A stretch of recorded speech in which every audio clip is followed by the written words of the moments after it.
Estás viendo Infinito. Abre tu mente.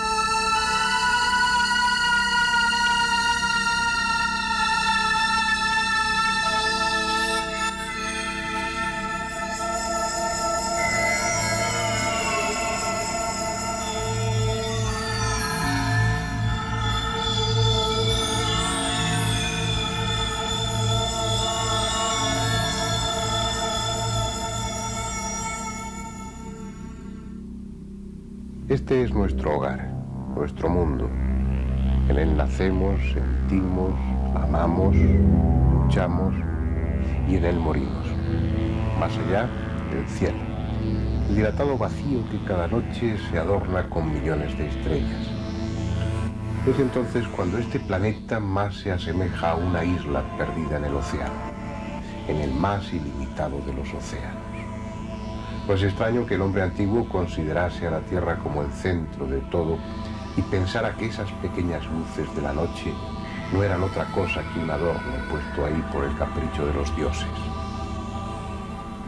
La humanidad avanzó lentamente por el camino del conocimiento y al hacerlo, cada nuevo descubrimiento fue desplazando al pequeño planeta de su lugar privilegiado. Tuvimos que aceptar que éramos nosotros los que girábamos alrededor del Sol y no al contrario. Después, nuestro orgullo sufrió un nuevo quebranto al descubrir que ni siquiera el Sol era el centro del universo y otros muchos soles le acompañaban en un espacio cada vez más complejo y extenso. El sistema solar del que formamos parte ocupa una extensión de 12.000 millones de kilómetros de diámetro. Una medida que a escala humana resulta abrumadora, pero que a nivel cósmico es casi despreciable. Nuestro Sol, con sus 9 planetas, apenas es nada dentro de la galaxia de la que formamos parte. Un cúmulo estelar constituido por 200 o 250.000 millones de soles. Pero es que esa galaxia que llamamos Vía Láctea y a la que pertenecemos, con su diámetro de 400.000 años luz, es, a su vez, una tenue mancha de luz en el espacio. Una más entre los centenares de millares de millones de galaxias que constituyen el universo conocido. Plantear a la luz de esos datos que la Tierra es el único lugar con seres inteligentes es tan estúpido como narcisista. Desde la perspectiva de una cantidad ingente de soles con planetas girando en torno a ellos, es inevitable pensar que hay otras culturas, otras civilizaciones en diferentes grados de evolución y por lo tanto es posible que alguna de esas culturas nos esté visitando. Sin embargo, las distancias a recorrer son tales, son de tal magnitud que parece imposible que una de esas civilizaciones pueda llegar hasta aquí por avanzada que esté técnicamente. Nuestros vecinos más próximos, los otros planetas del sistema solar, deben ser descartados. Sus condiciones ambientales resultan incompatibles con la existencia de animales suficientemente evolucionados como para albergar un cerebro inteligente. Puede que en esos infiernos humeantes o en esos páramos desolados luchen por su existencia hongos y bacterias, pero no otra cosa. Ni siquiera Venus o Marte, los planetas inmediatos hacia los que el hombre levantaba esperanzado la mirada, han resultado ser medianamente confortables. Venus tal vez lo sea en el futuro y Marte puede que lo haya sido en el pasado, pero no ahora. Para buscar parientes nuestros hay que ir más lejos, a otro sistema solar. La estrella más cercana, en realidad a un sistema estelar formado por 3 estrellas, es Alpha Centauri, que está a 4,29 años luz de distancia.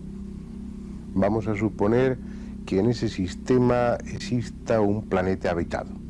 Y puestos a suponer, imaginemos también que uno de esos planetas tiene una civilización, una cultura que ha alcanzado un nivel de desarrollo escalofriante, suficiente como para lanzar sus naves a una velocidad de 10 millones de kilómetros por hora. Para que se hagan una idea, a esa velocidad, yendo de la Tierra a la Luna, se tardaría unos 2 minutos aproximadamente, lo que no está nada mal. Pues bien, a esa velocidad de 10 millones de kilómetros por hora, una nave tardaría 456 años en llegar desde Alfa Centauri hasta aquí. Pero lo más probable es que en ese sistema solar no haya civilización alguna y sea preciso ir a buscarla más lejos. Teniendo en cuenta la magnitud de las distancias a recorrer, a los científicos escépticos no les falta razón cuando niegan la posibilidad de que estemos siendo visitados por extraterrestres. Pero los científicos escépticos pueden equivocarse. De hecho, se han venido equivocando tenazmente desde hace millares de años, y la ciencia ha avanzado a costa de ir enmendando sus errores. Además, a estas alturas no se puede negar la evidencia proporcionada por millones de testigos y todo tipo de pruebas. Así pues, o existen otras formas diferentes de recorrer el universo a las que imaginamos, o ellos, los tripulantes y los ovnis, son tan de aquí como nosotros mismos. Cualquiera de esas dos posibilidades es absurda, pero mucho de lo que rodea al fenómeno ovni es también absurdo, así que no hay por qué sorprenderse. Además, absurdo o no, estamos aquí para hablar de ello, así que lo haremos. Y comenzaremos por el principio, un principio que inevitablemente nos lleva a referirnos a Kenneth Arnold. Este es nuestro hombre, un pequeño empresario de Estados Unidos que el 24 de junio de 1947 despegó con su avioneta del aeropuerto de Chenalis, en el estado de Washington, con rumbo a Yakima, en ese mismo estado. No tenía prisa y se desvió para intentar localizar los restos de un avión de la Marina que se había estrellado en el monte Rainier. Y cuando llevaba 2 o 3 minutos en ese nuevo rumbo, los vio.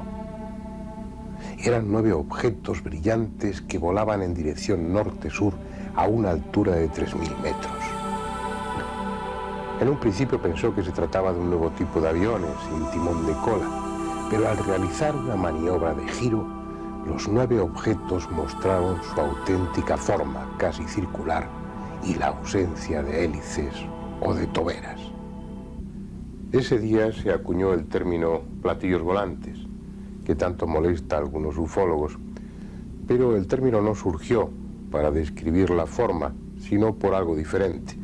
Cuando a Kenneth Arnold le preguntaron los periodistas sobre los objetos y su forma de desplazarse, él dijo que se movían en el aire describiendo parábolas y puso un ejemplo. Dijo, igual que cuando se arroja un platillo sobre la superficie del agua y se va moviendo tangencialmente a ella.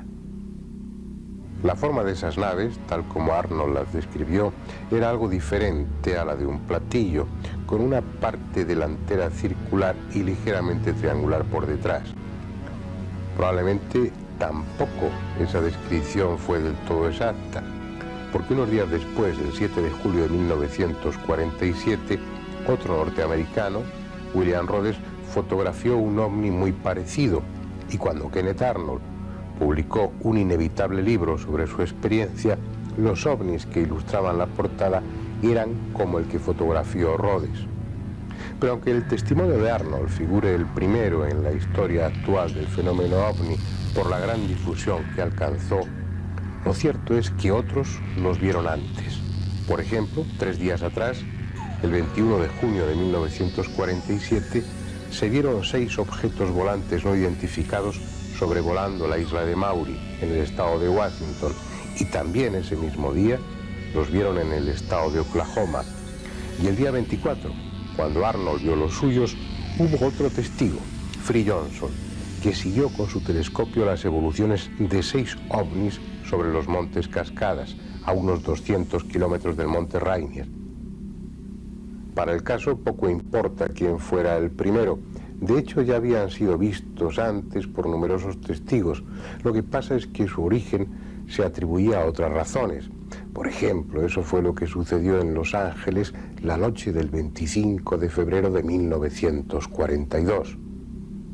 Esa noche, 15 objetos volantes no identificados estuvieron volando sobre la ciudad, causando la alarma y provocando una contundente respuesta del ejército, que lanzó 1.430 proyectiles contra esos desconocidos aviones sin derribar a ninguno.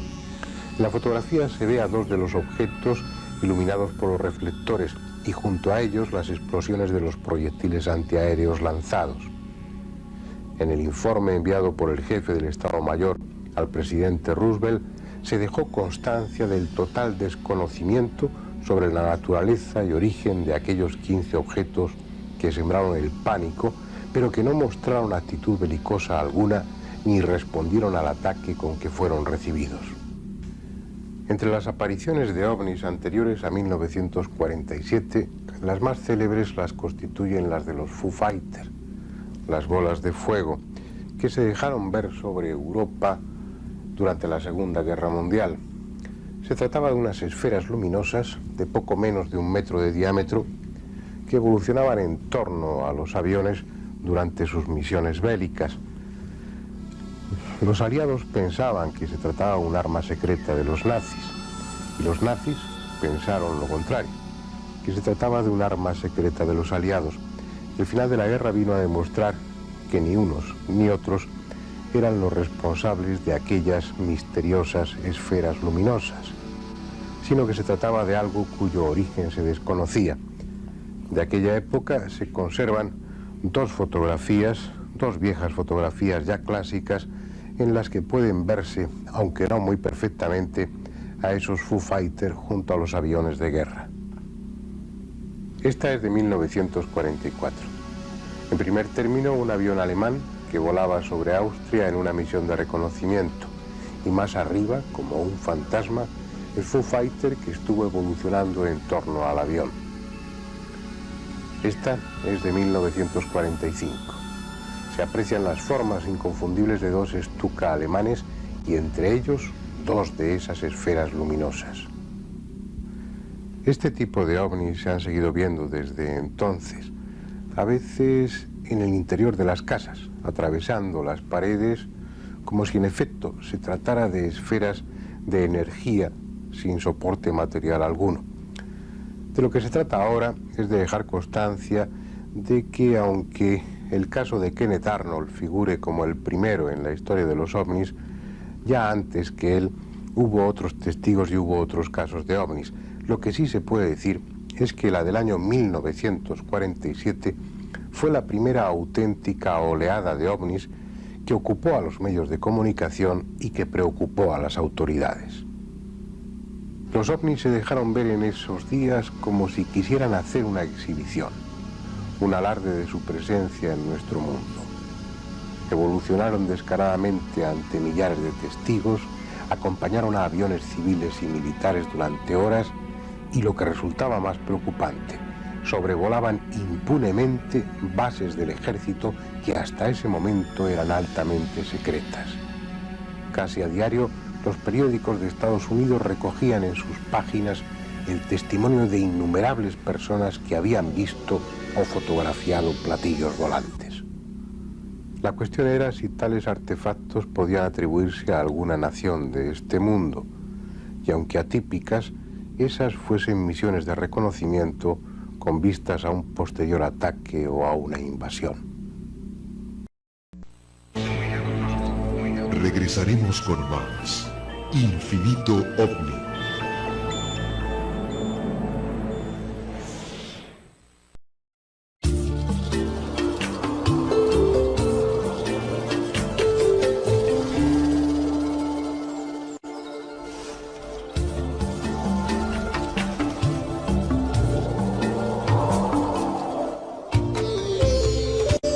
Estás viendo Infinito.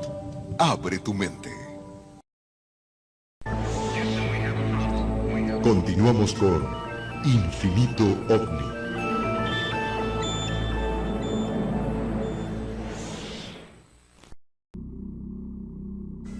Al terminar la Segunda Guerra Mundial, los vencedores tuvieron acceso a diferentes proyectos nazis bastante revolucionarios en el campo de la aeronáutica, y no faltaron filtraciones en las que se aseguraba que los ingenieros alemanes estaban desarrollando, al menos sobre el papel, prototipos con forma de platillo volante.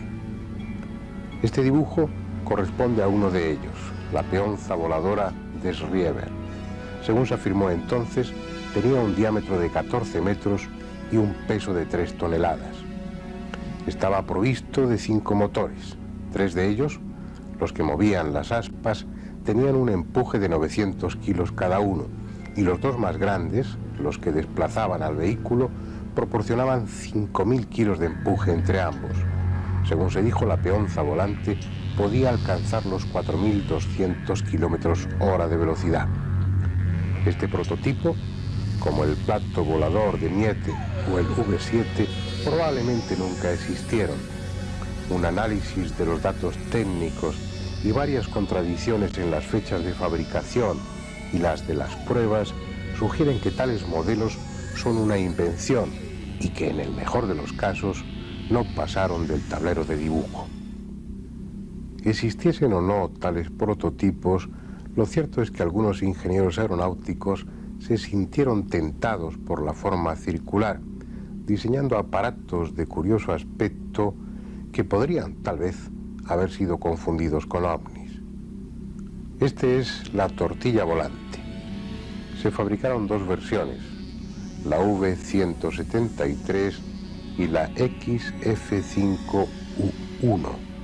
La Marina de Estados Unidos las tuvo en activo durante muy poco tiempo, fundamentalmente en 1947 y 1948.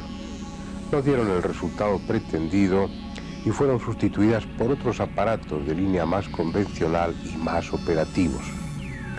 No es exactamente un platillo, pero es posible que confundiera a más de un testigo de aquella época. Este otro es el Abro-Abrocar, un prototipo que no tuvo demasiada suerte. Más que avión, era un helicóptero compacto, diseñado para despegar verticalmente, mantenerse inmóvil en el aire y una vez en ruta alcanzar los 480 kilómetros por hora. Esas eran las pretensiones y otro fue el resultado. Apenas se elevó unos metros sobre la pista de prueba y su gobernabilidad dejó bastante que desear. Así que a pesar de su atractiva forma y del dinero invertido, el proyecto se abandonó. Desde esos años, la tecnología aeronáutica ha evolucionado sensiblemente, alcanzándose velocidades impensables hace 4 décadas. También se ha recorrido un apreciable camino en cuanto a autonomía, maniobrabilidad o confort, pero manteniéndose fieles a unas formas y unos medios de impulsión. Los aviones siguen siendo aviones, y muevan hélices o turbinas, los motores responden al mismo principio. Los ovnis, en cambio, son otra cosa. No hay alas ni timones, no hay hélices ni toberas.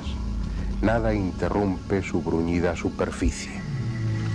La tecnología que mueve esas naves no es más adelantada que la terrestre, es radicalmente distinta. Para alcanzar ese nivel, los humanos tendríamos que seguir un camino diferente al que hasta ahora hemos seguido. La información acumulada en estos largos 40 años no permite deducir cuál es la fuente de energía que anima a esos extraños vehículos, pero sí parece claro que su sistema de vuelo nada tiene que ver con la aeronáutica, esto es, con la navegación en el aire, sino que se basa en principios muy diferentes. Ellos actúan como minúsculos planetas dotados de su gravedad propia. Son pequeños imanes en relación con otro imán gigantesco que es la Tierra. Y cambiando o no de polaridad, consiguen ser atraídos o rechazados por ese imán y equilibrando ambas fuerzas consiguen mantenerse inmóviles en el aire. Esa autonomía gravitacional les permite realizar maniobras impensables para un avión o un cohete convencionales, como pasar de una velocidad de varios miles de kilómetros hora a una velocidad cero en un instante, o hacer la maniobra contraria, descrita con mucha frecuencia por los testigos, esto es, pasar de estar en la inmovilidad a moverse a una enorme velocidad sin aceleración progresiva. En la misma línea pueden considerarse otro tipo de maniobras también observadas frecuentemente, como su trayectoria en ángulos sin disminuir la velocidad. Otro dato a favor de esa hipótesis son los cambios de coloración y luz en torno a los ovnis, que parecen relacionarse con su velocidad y la ionización del aire alrededor del objeto, consecuencia probablemente de un campo electromagnético muy intenso. El hecho es que los ovnis producen perturbaciones claras en su entorno, como objetos físicos que generan una intensa energía. Uno de los efectos estudiados desde hace años por su relativa frecuencia son las huellas, consecuencia de sus aterrizajes o de su proximidad al terreno. Huellas habitualmente circulares en las que el pasto, los insectos o la tierra misma resultan afectados. Cualquiera de esas huellas podría servir de ejemplo. Voy a referirme a una que tiene la ventaja de permanecer visible a pesar de los varios años que han transcurrido desde que se produjo. Está en un cerro llamado El Pajarillo, a pocos kilómetros de la ciudad de Córdoba, en Argentina. Fue producida por un ovni que sobrevoló la región en enero de 1986. Estas son fotografías de entonces, publicadas por la prensa especializada. Probablemente, dado que la huella es elíptica, el ovni no la causó por un aterrizaje, sino desde el aire, o por efecto de ese campo electromagnético al que antes aludía, o por uno de esos haces de luz coherente que a veces proyectan esos objetos desde su parte inferior. Una extraña huella. En su día el pasto estaba quemado ligeramente, chamuscado, pero de arriba a abajo y sin haber ardido. Los insectos y pequeños animales que habían quedado dentro de la huella estaban secos, deshidratados, como si un calor súbito e intenso hubiera evaporado en unos instantes todo el líquido de sus tejidos. Al cabo de unas pocas semanas el pasto volvió a crecer y más vigoroso que antes. Sin embargo, el ganado lo rechazaba. Comía el pasto de alrededor, pero no el del interior de la huella. Ni siquiera entraban en ella, como si su instinto captara algo nocivo. Pero lo extraordinario es que un año después se produjo un incendio en el cerro, un incendio normal, y todo el pasto ardió, excepto el de la huella, tan crecido y aparentemente combustible como el resto. A pesar de todo, las hierbas y la tierra de la huella no mostraron nada especial cuando fueron analizados en el laboratorio. La razón de su incombustibilidad y el alejamiento del ganado no pudo ser aclarada.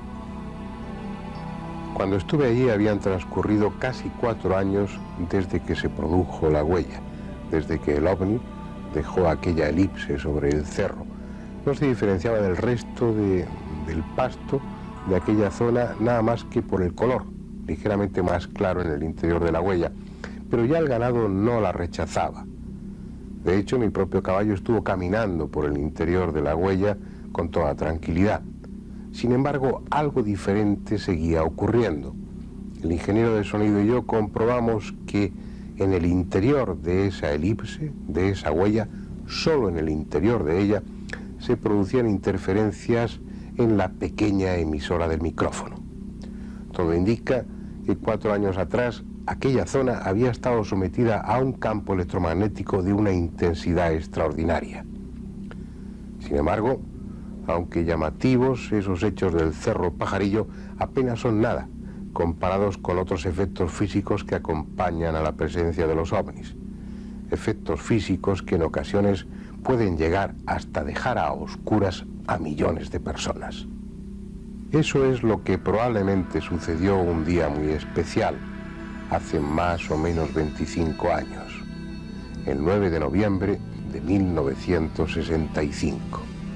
Ese día, exactamente a las 5:28 de la tarde, Nueva York quedó a oscuras. Ni una luz en las calles y en los edificios. Los ascensores y el metro detenidos en su recorrido. Oficinas, comercios, cines, todo lo que dependía de la energía eléctrica quedó esa noche paralizado. Pero no solo fue la ciudad de Nueva York. A esa misma hora, las 5:28 de la tarde, gran parte de la costa nordeste de Estados Unidos y una considerable extensión de Canadá quedaron también sin energía eléctrica. 36 millones de personas se vieron afectadas por el gigantesco apagón, desde las 5:28 de la tarde hasta las 5:28 de la madrugada. Durante 12 horas exactas, la quinta parte de los habitantes de Norteamérica carecieron de energía eléctrica. ¿Cuál fue la causa? En los primeros informes dados a los medios de comunicación se dijo que todo se debía a una avería eléctrica producida en una línea cerca de las cataratas del Niágara, pero esa primera información y otras que se dieron después a la prensa fueron posteriormente desmentidas. Finalmente, a las 10 de la mañana, se llegó a la conclusión de que el problema estaba localizado en la subestación de Clyde, a 15 kilómetros de Siracusa, en el estado de Nueva York. Sin embargo, cuando los técnicos llegaron allí, no encontraron avería alguna.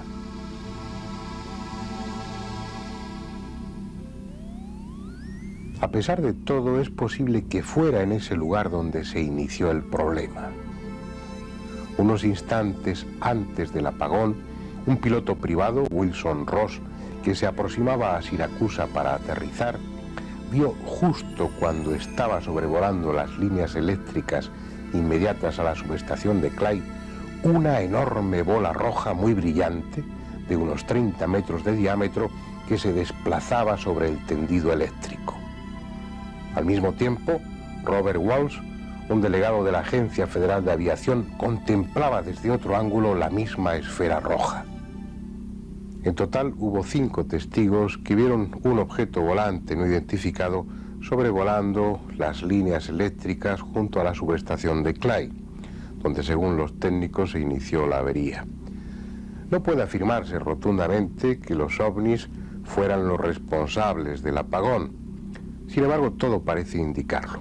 Vamos a ver si no las piezas de que disponemos y si encajan unas con otras.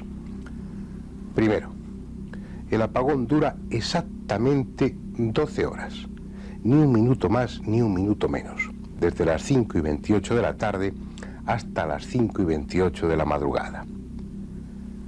Segundo, viendo el apagón, su extensión y la localización, los técnicos deciden que el único lugar en el que se pudo iniciar la avería es la subestación de Clyde. Van allí y no encuentran avería alguna. 3. Sin embargo, unos minutos antes de que se produzca el apagón, hay 5 testigos, cada uno con una localización diferente, que ven precisamente sobre la subestación de Clyde un objeto volante no identificado, un ovni, sobrevolando el tendido eléctrico. Y 4. En toda la zona del apagón, miles de testigos vieron esa noche ovnis, incluida la ciudad de Nueva York, donde la intensidad de las apariciones de ovnis fue tal que muchos de ellos pudieron ser fotografiados.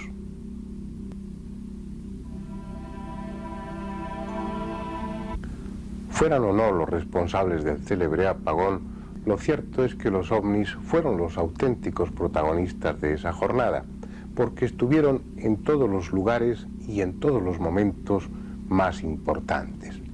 Pero no solamente en el apagón de Norteamérica.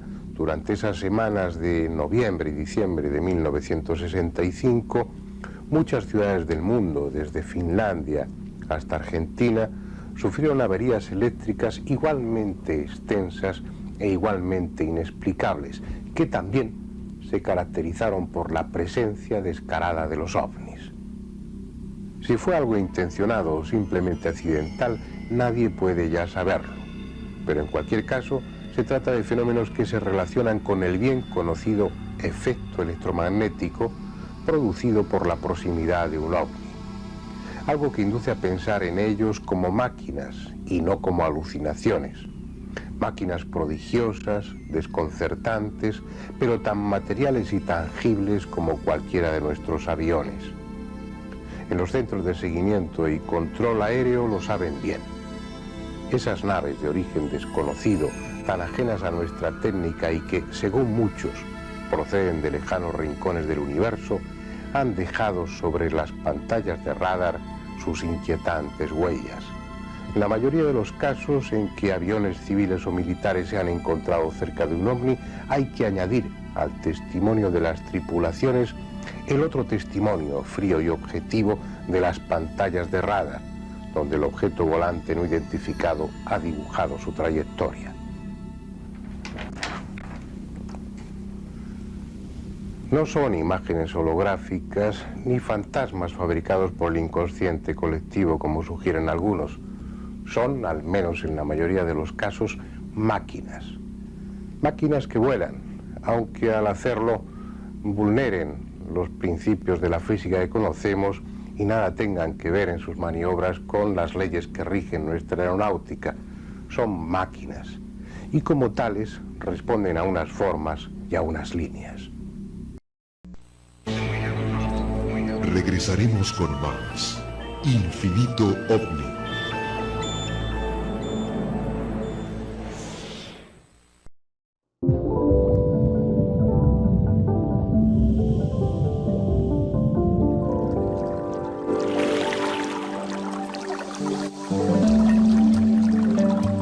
Estás viendo Infinito. Abre tu mente.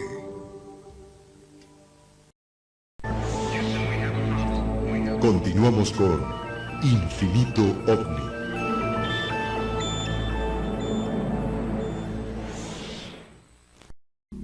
En un principio, allá por los años 50, se hablaba con cierta justicia de los platillos volantes. Esa parecía ser la forma predominante. Pronto empezó a hablarse de otro tipo, menos frecuente, pero visto también por muchos testigos. Naves cilíndricas de gran tamaño, enormes cigarros que parecían corresponderse con el concepto de nuestros portaaviones. Esos ovnis de varios centenares de metros serían los encargados de recorrer las tremendas distancias interestelares, llevando en su panza pequeñas naves de exploración, los familiares platillos, mucho más funcionales para moverse en nuestra atmósfera. Parecía un planteamiento coherente, pero no duró mucho tiempo. Pronto había ya muchos testimonios que empezaban a referirse a ovnis con otras formas diferentes, y en tal cantidad que los investigadores que en un principio se mostraban escépticos, finalmente tuvieron que admitir que junto a ovnis con forma de platillo y ovnis con forma cilíndrica, había otros con forma triangular, con forma esférica, con forma ovoide, con forma prismática y en general casi con cualquier forma imaginable. A los testimonios se fueron sumando las pruebas fotográficas y el tema de la clasificación se hizo cada vez más difícil para los ufólogos, porque además de las diferentes formas se añadieron detalles accesorios: ventanas, antenas, cúpulas, colores. No hay razones para negar a los ovnis la posibilidad de adoptar cualquier forma. Su medio de propulsión no requiere que tengan líneas aerodinámicas. El problema está en que esa diversidad de formas parece señalar múltiples orígenes. No se trataría de naves que llegan hasta aquí desde un lejano planeta, sino desde centenares de ellos en los más diversos puntos de la galaxia, lo que para los escépticos no es ya improbable, sino imposible. Sin embargo, los hechos son así, y si bien se mira, tan difícil es que lleguen hasta aquí desde un lugar que desde 100 lugares diferentes. tan difícil o tan fácil. Al fin y al cabo, el número de posibles planetas habitados es tan descomunal que puede haber en esta galaxia, en nuestra galaxia, 1 millón de planetas habitados por una civilización con un buen nivel técnico. Además, debe haber otra forma de recorrer el universo, puesto que nos están visitando.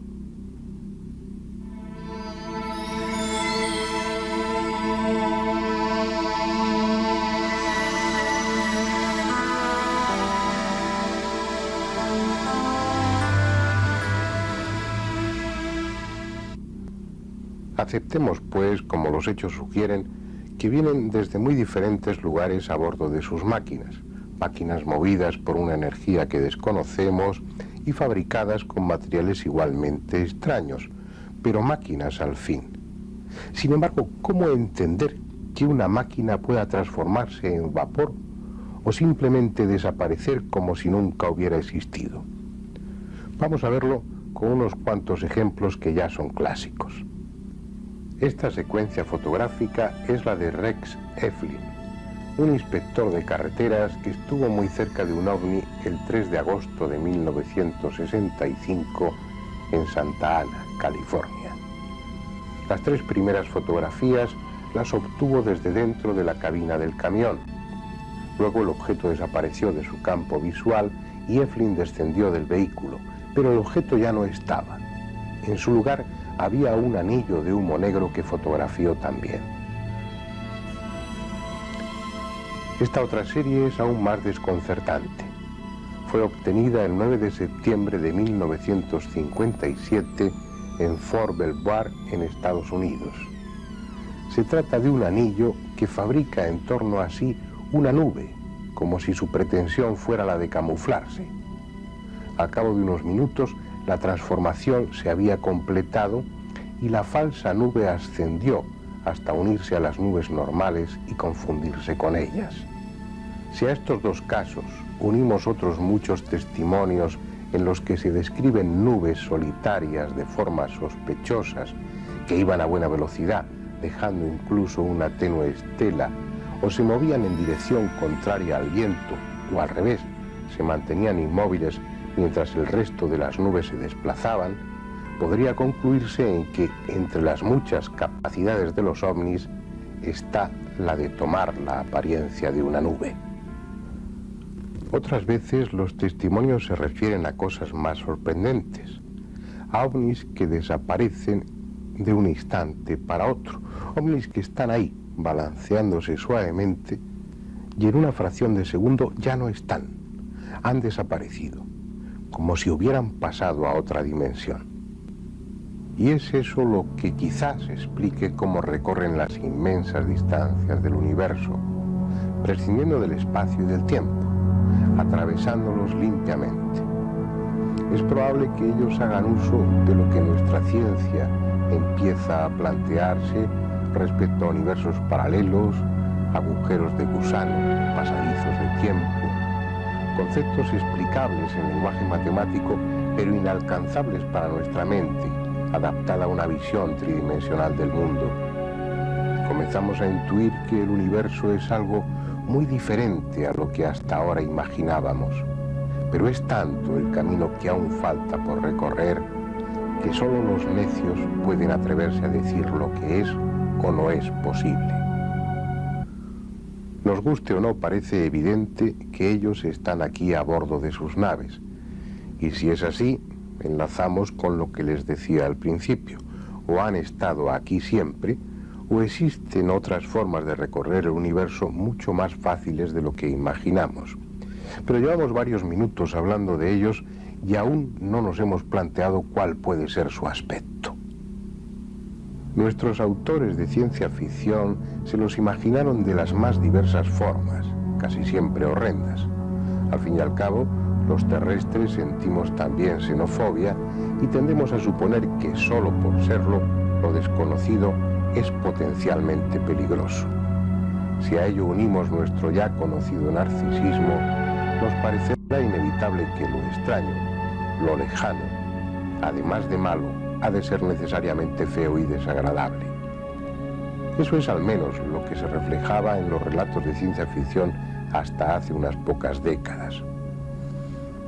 Claro está que hubo excepciones, y algunos autores aplicaron la lógica tratando de imaginar cómo serían, anatómicamente hablando, los hipotéticos habitantes del árido Marte, el húmedo Venus o el gigantesco Júpiter. Lástima que el tiempo viniera a demostrar que en esos vecinos planetas no es concebible la vida tal como la conocemos. El único camino sensato para deducir cómo son o cómo pueden ser los extraterrestres que nos visitan es considerar qué condiciones debe cumplir una criatura que albergue un cerebro inteligente y que tenga posibilidad de manejar instrumentos y desarrollar una tecnología. El modelo debemos buscarlo en lo que tenemos al alcance de nuestra mano, es decir, en lo que ha sucedido en nuestra propia Tierra. En este mundo la única especie inteligente y tecnificada es la humana. Esa forma, nuestra arquitectura biológica, no corresponde a la casualidad. Vamos a verlo. Tratándose de una criatura inteligente y hábil, es necesario que camine erguida, asentada sobre sus extremidades posteriores, en este caso ya inferiores. ¿Por qué? Porque de esa manera le quedan libres sus extremidades anteriores, lo que resulta imprescindible para manejar instrumentos, para manipular una lanza o las teclas de un ordenador, para coser sus vestidos o pintar un cuadro. Por esa misma razón, los brazos no pueden terminar en cascos o en pezuñas, sino en manos con dedos articulados. El cerebro, el sistema nervioso central, la parte más importante de nuestro organismo, debe estar protegido por un fuerte caparazón óseo y tener lo más cerca posible los sentidos que le permiten relacionarse con el entorno: la vista, el oído y el olfato. Si además la cabeza está allá arriba, su posición resulta óptima para tener información de cuanto nos rodea. Y así podíamos ir enumerando detalles, pero la conclusión final sería que esta forma, la que tenemos, es la más adecuada para albergar a un cerebro inteligente. En definitiva, la naturaleza ha tenido centenares de millones de años para experimentar, y si ha elegido una forma como la humana, no ha sido por casualidad, sino, como siempre, porque le sobraban razones. Así pues, sean con manos de 5, 4 o 6 dedos, más altos o más bajos, con más pelo o sin él, lo cierto, o lo probable al menos, es que los extraterrestres se parecerán bastante a nosotros. Y eso es lo que se desprende del testimonio de aquellos que los han visto. Este boceto corresponde a unos de los primeros extraterrestres con los que tomó contacto un humano, el pintor italiano Ioannis, en agosto de 1947. Después serían vistos otros muchos de características similares, con poco más de 1 metro de estatura y una gran cabeza. A ese tipo de alienígenas hubo que unir inmediatamente otros de aspecto diferente, vestidos con atuendos igualmente distintos. Estaturas que llegaban hasta los 3 metros, ojos de todo tipo, piel de los más variados tonos, escafandras en algunos, trajes negros, plateados, escamosos, brillantes, unos de rostro angelical, otros repulsivos, algunos decididamente robotizados.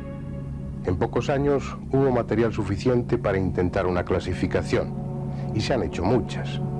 La más conocida es la del ufólogo brasileño Jader Pereira, en 1970, basada en 333 casos con poco más de 400 humanoides observados. En su clasificación, pese al escaso material encuestado, se llega a 12 tipos diferentes de seres, sin contar los detalles adicionales en su anatomía o en su indumentaria. Como les sugería antes, los tipos descritos se ajustan básicamente a la arquitectura biológica de los humanos, con muchas variedades en cuanto a los detalles accesorios. Algo similar, si bien se piensa, a lo que sucede en este planeta, en el que conviven seres humanos de muy diferentes tonos de color de piel y con estaturas que van desde el metro escaso de los pigmeos hasta los 2,5 metros de algunos jugadores de baloncesto. Bien, aunque no sepamos cómo, parece claro que estamos siendo visitados por seres más o menos exóticos procedentes de lugares que desconocemos y con un nivel tecnológico bastante evolucionado. Pero ¿a qué vienen? Regresaremos con más Infinito OVNI.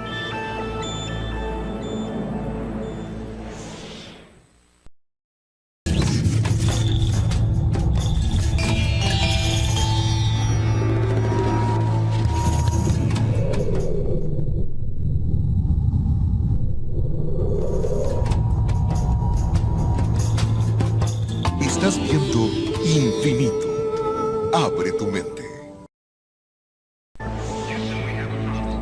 Continuamos con Infinito OVNI.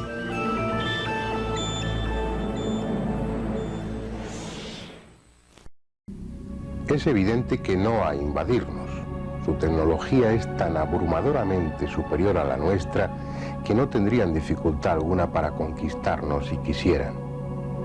Es posible que estén aquí traídos por la curiosidad, es decir, para estudiar nuestro planeta y las diferentes especies que viven en él. Eso es algo que parecen confirmar muchos testimonios, sobre todo durante los años 60 y 70. En esa época era frecuente verles recogiendo piedras, plantas, agua, hasta gallinas. Algunos lugares se hicieron célebres porque en ellos hubo casos de animales mutilados en clara relación con los ovnis. Reses u ovejas aparecían muertos sin una gota de sangre, como si un sediento vampiro les hubiera visitado, pero además solían presentar un orificio limpiamente circular por el que se les había extraído algún órgano. Ese tipo de sucesos ocurría en localidades en las que esa noche se había visto uno o varios ovnis. Incluso hay testimonios que relatan cómo una vaca o una oveja eran introducidos a través de un misterioso túnel de luz en un ovni. Según se desprende de esos testimonios, los tripulantes de los ovnis deben tener sus almacenes y sus museos llenos de piedras, de vegetales y de animales, ya sea en trozos o enteros. Pero parece que ese interés por nuestro planeta no se limita a lo que nos rodea, sino que también nos incluye a nosotros mismos.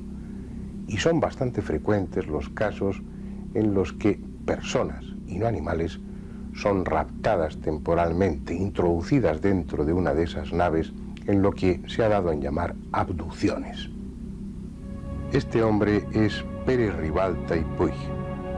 Ahora dicta cursos de biocibernética cuántica holográmica, una especie de medicina cósmica basada en un concepto energético del ser humano. Antes fue agente comercial, hasta que estuvo dentro de un ovni y algo se encendió en su cerebro. Es un caso típico de abducción seguida de contacto, pero como parece ser frecuente en muchas de estas personas que han vivido experiencias similares, su primer encuentro tuvo ya lugar durante la infancia. Tenía entonces 10 años y estaba pasando unos días en una casa que sus padres tenían en Sabadell. Había unos amigos que estaban de visita y todo transcurría plácidamente hasta que llegaron otros que no estaban invitados a bordo de un ovni. Un ovni, un típico platillo volante que estuvo evolucionando durante 20 largos minutos sobre la terraza de la casa. Y pudimos disfrutar de un espectáculo naturalmente inédito que consistió en poder apreciar que aquella luz que iluminaba pues todos los tejados se movía de un lado para otro, bailaba, saltaba, desaparecía, aparecía y tenía una forma de plato al revés, y aquello pues bueno, es lo que le llamaban entonces un platillo volante. Estuvimos viéndolo pues durante cosa de 20 minutos, 25 minutos duró todo el acontecimiento, por lo que son muchos minutos de ver todo el rato lo mismo Y se dio, claro, la circunstancia de que habían vecinos, los vecinos también lo avistaron, lógicamente estaba muy cerca del suelo y emitía mucha luz, y fuimos como 17 o 19 personas que estuvimos viendo eso durante todo ese tiempo. Yo pienso que es una experiencia muy, pero que muy buena, un recuerdo extraordinario, porque no es ver pasar un objeto, que pasan objetos volantes no identificados, sino que es que estuvo ahí, subía, bajaba, se metía, vamos, se colocaba donde quería, desaparecía de nuestra vista en un instante, volvía a aparecer en el mismo lugar, en el espacio, y bueno, bailoteaba y hacía de todo. Emitía una especie de chispas curiosas y una especie de rayo muy fino. En un momento ocurrió, nos tocó, ¿sí? Y quedamos, pues bueno, también muy parados en este sentido. Quedamos sorprendidos, un rayo que algo. Y que, bueno, no nos hizo ninguna mella aparentemente, ¿no? Luego hemos pensado que se podría tratar de una información que lanzaban y que alguien la recibió, ¿no? En este caso podría haber sido yo también, ¿por qué no? Eso sucedió en 1950. A partir de entonces y durante casi 20 años, nada extraordinario sucedió. Hasta que un día, del año 1969, yendo por la carretera con su coche, volvió a ver aquel ovni del principio, o uno muy similar, pero esta vez mucho más de cerca. Ocurrió, bueno, tuve un avistamiento, contacto de esos que separan el coche, etcétera, donde, bueno, puedo dar testimonio de que vi, y creo estar en mis cabales, vi un objeto que era el mismo, posado en el suelo, y que allí fuera de él, ya aterrizado, cuando yo llegué, había dos figuras humanoideas curiosas, poco luminosas, raras, y que se dirigieron a mí. Entonces, bueno, ocurrió ahí un fenómeno de contacto, que es lo que me han contado que es lo que ha sido. O sea, los expertos dicen un contacto de cuarta o tercera fase, no sé, por ahí, tercera fase. Y bueno, pues estupendo, ¿no? Fue curioso porque aquel objeto era, una vez pasabas en su área, o sea, como que da la sensación de que entras ahí, era más grande de dentro que de fuera. O sea, las dimensiones cambiaban totalmente. Aquello era un espacio abierto increíble. No sé, no entendía todo aquello. Además que cuando uno ya tropieza con el fenómeno, supongo, de esa forma tan directa, se disloca todo lo que es el intelecto, todo tiene que ir un poco perdido por ahí, porque estás recibiendo una información totalmente fuera de esquemas, y ahí es cuando pienso yo que uno queda un poco así fuera de lo normal. Después tendría otro encuentro en 1974 aún más complejo. Por entonces le hicimos una entrevista larga y detallada para una serie de televisión. Se expresaba con la misma tranquilidad que ahora, con la misma ausencia de emoción, pero era incapaz de traducir a un lenguaje coherente su experiencia, como si ésta se hubiera producido a medio camino entre dos realidades, entre dos dimensiones distintas. Sus interlocutores eran rubios, pero apenas había nada de sus rostros. No estaban desnudos, pero su ropa parecía formar parte del cuerpo y era como si no estuvieran vestidos. Su nave no era un vehículo lleno de diales o pantallas, sino de habitaciones desnudas y más grandes que lo que el ovni era. Su experiencia estuvo más cerca de lo místico que de lo tecnológico, y algo que no sabe o no quiere saber sucedió en aquellas entrevistas. Algo para lo que fue seleccionado cuando tenía 10 años. Como tantos otros contactados, tiene una misión cuya dimensión ignora, pero entre tanto se ha abierto a otros campos diferentes. De su trabajo como agente comercial pasó a la acupuntura y las medicinas orientales, y de ellas a la disciplina que actualmente imparte, esa medicina biocibernética, cuántica, holográmica, en la que subyace parte de la información recibida durante sus encuentros con los extraterrestres. Son cosas difíciles de aceptar para aquellos que están fuera del fenómeno ovni, hasta que les suceda a ellos mismos. Puede ser de cualquier manera, porque todos los casos son diferentes, pero si hubiera que describir una abducción, un rapto típico, basado en el testimonio de muchos raptados, sería algo así. Está atardeciendo. Nuestro protagonista conduce su coche por cualquier carretera, ajeno a cuanto va a sucederle, con su pensamiento lejos de algo tan extraño o absurdo como los ovnis. Súbitamente siente un impulso y se desvía por una carretera secundaria. No hay razón alguna para hacerlo, pero tampoco tiene demasiada prisa y además siente cierta curiosidad por ver las consecuencias de esa especie de capricho surgido aparentemente de su subconsciente. No hay tráfico alguno. Durante varios minutos circula en solitario por la estrecha carretera. Comienza a pensar que en cuanto encuentre el lugar adecuado dará la vuelta, y probablemente lo habría hecho así, pero inesperadamente el motor se para y las luces se apagan. Tras varios intentos infructuosos, decide ir en busca de ayuda, de alguna casa desde la que telefonear. Camina maldiciendo su suerte y diciéndose a sí mismo que nunca volverá a hacer caso de impulsos como ese. Caminará 100, 200 metros y en el primer recodo del camino se encontrará con ellos.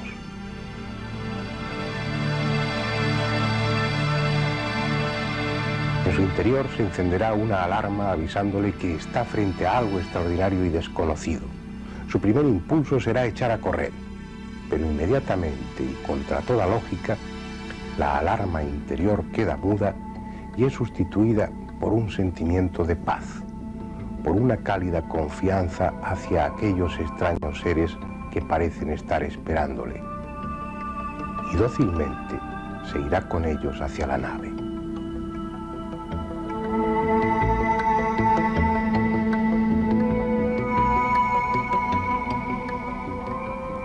De lo sucedido a partir de ese momento no recordará nada después. Si acaso imágenes poco definidas, fragmentos en los que se verá a sí mismo tumbado en una especie de camilla, sometido a una exploración minuciosa, u oyendo frases en un idioma desconocido, o respondiendo a preguntas que le llegan directas a la mente. No sabrá el tiempo que ha transcurrido, ni tendrá memoria plena de lo que allí dentro suceda. Después, mucho después, le dejarán abandonar la nave. Como sonámbulo quedará allí unos minutos sin saber qué hacer, hasta que, encendiéndose como una antorcha, sin más ruido que un grave zumbido, el objeto se elevará en el aire y en unos segundos se perderá en el cielo. No quedará otro testimonio de su paso que un áspero olor a ozono y una persona que comienza a tomar conciencia de que acaba de sufrir la más extraordinaria experiencia de su vida. Es probable que cuando llegue a su casa ponga alguna excusa para justificar el retraso y que durante algún tiempo, tal vez mucho tiempo, no cuente a nadie lo que le ha sucedido. Sus noches serán inquietas, con sueños en los que revivirá parte de su experiencia, y durante el día tendrá sentimientos enfrentados. De una parte, miedo a que ese secuestro vuelva a repetirse.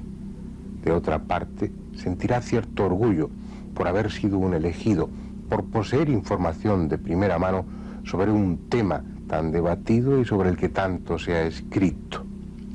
Probablemente seguirá haciendo las mismas cosas que hacía antes, pero él ya no será el mismo. Eso es lo que le sucedió a un matrimonio célebre, a los Hill, que sufrieron un secuestro el 19 de septiembre de 1961. En cualquier tratado de ufología pueden encontrar una descripción minuciosa de su caso. Incluso se editó un libro relatando su experiencia, El viaje interrumpido. Primero en los sueños y después a través de una hipnosis regresiva, los Hill fueron recordando la mayor parte de lo sucedido en el interior de la nave, donde durante 2 horas fueron sometidos a un prolijo examen de su anatomía. Hoy su aventura solo tiene cierto valor histórico, porque en estos 30 años transcurridos son ya innumerables las personas que han pasado por un trance similar. Porque ese es uno de los aspectos más paradójicos del fenómeno ovni. Mientras los científicos, algunos científicos se muestran escépticos respecto al fenómeno y los ufólogos, los investigadores, escriben gruesos tratados para convencer al público en general y a los científicos en particular de lo serio que es el fenómeno ovni, resulta que ponerse en contacto con los tripulantes de los ovnis no es una utopía, sino algo accesible, algo sumamente fácil si se tiene en cuenta el número creciente de personas que afirman estar en contacto con ellos. Este es Adamski, el primero y más célebre de los contactados. Fiel creyente en la existencia de los ovnis, empezó a investigar por su cuenta, a frecuentar el desierto con la intención de verlos y fotografiarlos, hasta que empezó a tener intuiciones, fuertes impulsos que le guiaban al lugar adecuado desde el que contemplar su paso y obtener fotografías como estas que están viendo. Incluso llegó a entrar en contacto físico con ellos, con los tripulantes. Fue el 20 de noviembre de 1952. Ese día, uno de aquellos platillos aterrizó y Adamski se encontró frente a frente con un hombre rubio, de largo cabello y rostro angelical, con el que se entendió a duras penas por medio de gestos. A ese encuentro siguieron otros muchos. Incluso Adamski llegó a afirmar que había estado dentro de sus naves y que en ellas había recorrido parte del sistema solar. Según contó, esos extraterrestres procedían de Venus y estaban aquí preocupados por las experiencias nucleares que en aquellos momentos se iniciaban. A Adamski muchos le creyeron inmediatamente, sin dudar, pero también la mayoría, igualmente sin dudar, le calificaron de embustero. Los investigadores serios se rasgaron las vestiduras. Testimonios como los de Adamski venían a echar por tierra todo el trabajo que habían hecho esos investigadores tratando de dignificar el fenómeno ovni. Sin embargo, pasado el tiempo, Adamski ha sido rehabilitado. Y lo ha sido porque millares de personas han visto ovnis como los suyos, y también otros muchos han tenido encuentros con seres igualmente rubios e igualmente angelicales. Está claro que a Adamski le mintieron, que ni venían de Venus y que probablemente les traía sin cuidado nuestras experiencias con la bomba atómica o hasta qué punto estábamos dispuestos a hacer el bárbaro. Pero con el paso del tiempo hemos aprendido también que ellos mienten descaradamente y que a través de los contactados difunden los más absurdos mensajes. La cuestión está en saber si eso lo hacen por diversión o por alguna razón que desconocemos. Pero mientan o no, parece que son necesarios, que cuando menos su presencia enciende una llama de esperanza en muchos humanos, tan decepcionados de su propia especie que confían más en la sensatez de los extraterrestres que en la de quienes manejan la economía o la política. Y es justo reconocer que no les falta razón. Por eso son millares de personas las que acuden a la llamada de los contactados, como si se tratase de nuevos apóstoles. Van llevados por cierta morbosa curiosidad, pero en el fondo les mueve una, quién sabe si ingenua esperanza. Datos hay para el que esté interesado que apoyan la veracidad de los contactados. como la aparición nada casual de ovnis en los lugares y horas convenidas, con todos los testimonios que se quiera y unos cuantos más. Pero también están los mensajes difundidos, tan rancios y convencionales como un antiguo sermón dominical. Y así, a pesar del tiempo transcurrido y la ingente información acumulada, los ovnis se mantienen para el ciudadano medio entre dos aguas, a medio camino entre lo absurdo y lo real. Solo la información de primera mano, el convertirse en contactados, puede convencer a quienes niegan la realidad del fenómeno ovni. Y eso es algo que puede suceder en cualquier momento y en cualquier circunstancia. No es preciso ir a un apartado desierto o desviarse a una carretera secundaria. A veces eso puede suceder en el propio dormitorio, como le pasó a Soledad. Una noche, ya no se trata de uno, se trata de un personaje que estábamos durmiendo, acostados, serían las 3 de la mañana por ahí, cuando yo sentí como si alguien me soplara en la nariz, digamos, y entonces aquel aire muy fuerte que me ahogaba me despertó, y entonces en aquel momento vi una figura, para mí que era una mujer joven, de 1,80 m más o menos, 1,80 m y algo, era alta de luego, experta. Digo una mujer por el pelo, que era un pelo tipo Colón, ¿no? Una melena corta tipo Colón. Entonces era un ser que desprendía una luz muy fuerte y, digamos, estaba mirando a mi mujer, ¿no? Estaba mirando a Soledad y la tocaba con la mano en la frente. Entonces yo, lógicamente, me acerqué, me levanté, me acerqué, la estuve mirando, pero en ningún momento esa persona me miró a mí. Seguía mirando a Soledad hacia la cabeza, la miraba hacia ella, hacia abajo, puesto que estaba de pie al lado de la cama, y le tocaba la frente. Yo me acerqué, la miraba y tal, ella no me miró, en ningún momento ese personaje nunca me miró a mí. Y de golpe desapareció, volviendo a la habitación a la oscuridad total. Luego vendrían otros encuentros, ya fuera de la casa, e incluso un viaje al lugar del que, según parece, ellos proceden. Soledad, una ama de casa malagueña, inteligente y práctica, hubiera podido inventarse una historia verosímil si pretendiera engañar a los demás. Contando su historia, sabe que no va a ganar nada, si acaso burlas de los escépticos. Pero es lo que ella ha vivido física o mentalmente y ha decidido contarlo, prestándose a que quienes investigan midan y pesen como quieran su relato. Era un ser vivo, era una pregunta que yo tenía en mente y me dijo que sí, era un ser vivo. Le pregunté cómo se llamaba, me dijo que se llamaba Agni. ¿De dónde venía? Le pregunté y me dijo que venía de la constelación de Sirio, de un planeta que se llamaba Betanago. Después de esto fueron unos contactos que yo recibía, pues casi diría todas las tardes. Al principio eran casi todas las tardes y siempre tenía una pregunta que yo me inquietaba y que le hacía, ¿no? Siempre me la contestaba. Empezó ya a hablarme de su planeta, cómo era. Me empezó a hablar de cosas que yo no conocía anteriormente, cómo era la Confederación de los Mundos, cómo eran las naves que se trasladaban, cómo era su fisonomía, y me la describía en sueños. Su fisonomía la veía yo en sueños como un cliché en blanco y negro, como un negativo, y yo me empecé a hacer una idea muy concreta de que ese ser era bueno y que en cierta medida quería decirme muchas más cosas.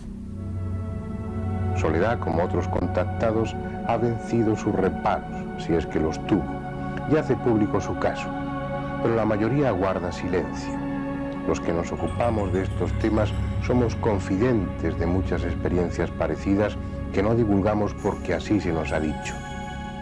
Unos porque ostentan cargos públicos, otros porque no quieren ser mirados con recelo y muchos porque, pasado el tiempo, dudan si todo fue real. Pero son muchos, muchos más de los que se piensa. abducidos y contactados son, o debieran ser, los que están en mejor situación para decirnos al resto quiénes son esos que nos visitan, cuál es su origen y cuáles sus intenciones. Pero solo saben lo que ellos les dicen, lo que ellos les dejan ver o les hacen ver. Y eso, a pesar de ser mucho, es tan poco que no sirve para convencer a quienes dudan. La única prueba, la definitiva, sería llevar una de sus naves al laboratorio y ponerla bajo el frío ojo de un microscopio. Lo malo es que ellos, sean quienes sean, no tienen interés alguno en terminar con la polémica. Como hábiles transformistas nos muestran una cara para inmediatamente después, en el instante siguiente, mostrar otra muy diferente. Somos muchos los que estamos convencidos de la realidad del fenómeno ovni, pero el fenómeno es tan contradictorio, tan absurdo, tan complejo, que procuramos no manifestar públicamente nuestra convicción para que no nos tomen por ingenuos o por crédulos. Ten cuidado, no se ve nada. ¿Qué ocurrió, señor? Una luz blanca grande que giraba y giraba, tenía luces alrededor que titilaba y titilaba. Fue sorprendente. ¡Deprisa, en este lugar! Por aquí. ¡Vamos, es aquí, deprisa! ¡Es increíble! ¡Están detrás de los árboles! ¡Apúrense! ¡Vamos! ¡Sigan, deprisa! 1 metro, tienen los ojos enormes y son rápidos. ¡Traigan la cámara! ¡Vengan! ¡En la casa! ¡Están en la casa! ¡Los he visto! ¡Los vi! ¡Busquen Ahí, es por ahí. Es cruzando la cerca. Muy bien. Cuidado. Con cuidado. Procura no caerte. Eso es. Despacio. Vamos. Oh, Dios mío. Silencio. Eso es. Esto es maravilloso. ¿Están aquí? Prepárese para vivirlo como si estuviera allí. Infinito OVNI. Todos los sábados por Infinito.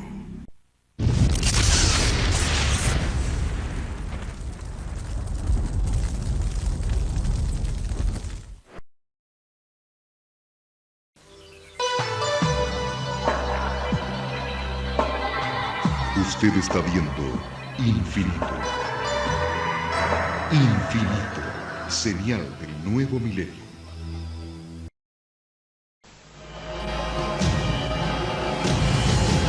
Cada minuto, de cada hora, de cada día, ocurren eventos inexplicables. Incidentes, fenómenos, encuentros, ritos, experimentos. Cada día, cada hora, cada minuto, cada 60 segundos, se revela una vida llena de misterios. Ahora un canal trata de dar luz a todo. Un canal que indaga los misterios del universo. Un canal que se aventura en territorios desconocidos. Un canal que explora las preguntas que definen nuestra existencia. Estamos solos en el universo. ¿Existe la vida después de la muerte? ¿Quién construyó las pirámides? ¿Se puede predecir el futuro? ¿Podemos mover objetos con nuestra mente? ¿Existe el infierno? ¿Se acabará el mundo en el año 2000? ¿Es la historia una gran mentira? Para cada pregunta hay una respuesta, pero ¿hasta dónde estamos dispuestos a llegar para encontrar la verdad? Desde Machu Picchu al Chupacabra, desde los aztecas al Zodíaco, desde los extraterrestres a los ángeles. Esto es Infinito, un viaje hacia lo desconocido, una exploración de lo inexplicable. Ningún lugar es muy remoto, ninguna pregunta muy extraña, ningún misterio está fuera de nuestros límites. Escuche lo inesperado, descubra lo oculto, experimente lo desconocido. Infinito, señal del nuevo milenio.